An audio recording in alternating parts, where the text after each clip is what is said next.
Before France's third lockdown, my boyfriend and I went on a cycling adventure in a new place. We wanted a change of scene, so we brought our bikes with us on the regional train and traveled an hour up the Mediterranean coast to Narbonne.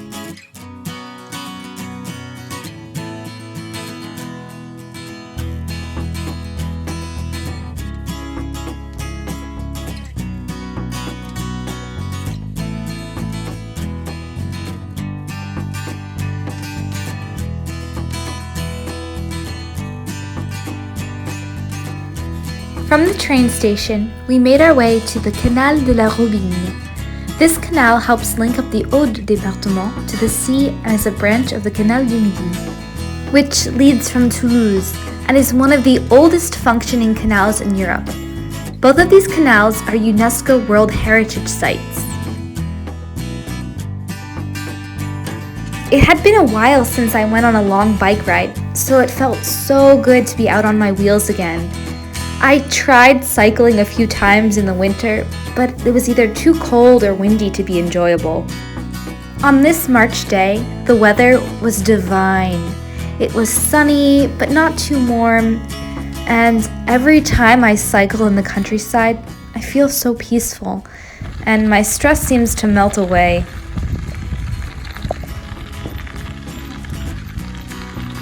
So we are cycling from Narbonne along the canal to Gruissan Plage, the beach, and it's really beautiful.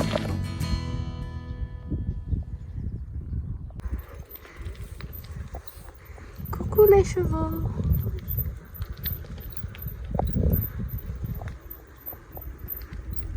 Rolling along the canal, we passed farms and fields, horses, and we even saw glimpses of the majestic Pyrenees from behind the trees.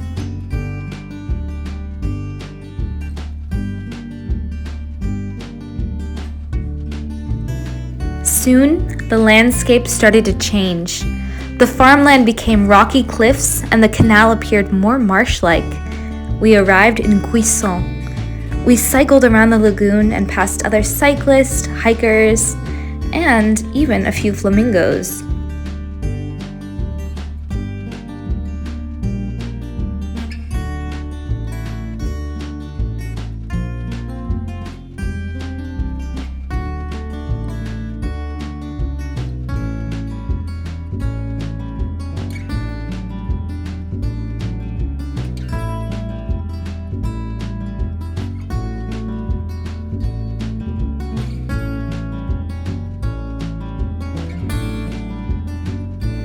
Before heading to the beach, we made an unexpected stop at a chateau. Most museums in France were closed at the time, but because this was a small one, it was free, and in the open air, we were able to visit.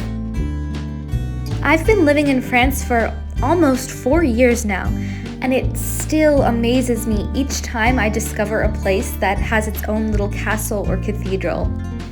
This one was built in the 10th century and later expanded in the 12th. However, Redbeard's Tower is the only part left remaining of this Château Fort. And from what I've read, the origin of the name La Tour de Barbogus is a bit unclear and remains a pirate legend today. The views from the tower were spectacular and made me realize how grateful I am to live in Mediterranean France. It's been a hard year and a half for everyone, but I've really come to appreciate little moments like this.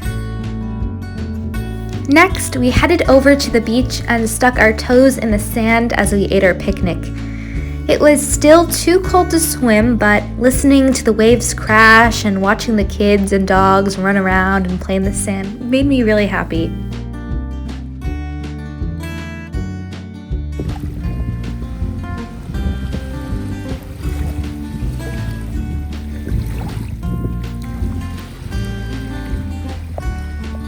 Before heading back to Narbonne, we took a little detour to see the pink salt marshes.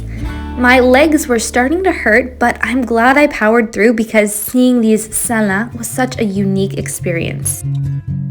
There was also a little gift shop with all kinds of regional products, and we even got to fill our own salt grinders.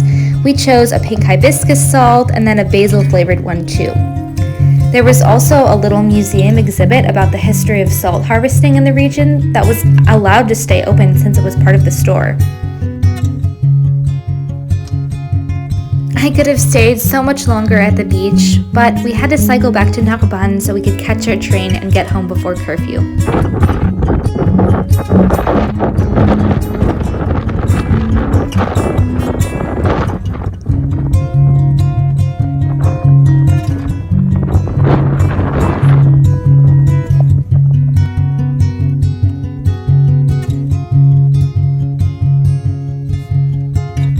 If you liked this video, please give it a thumbs up and subscribe for more adventures in the south of France.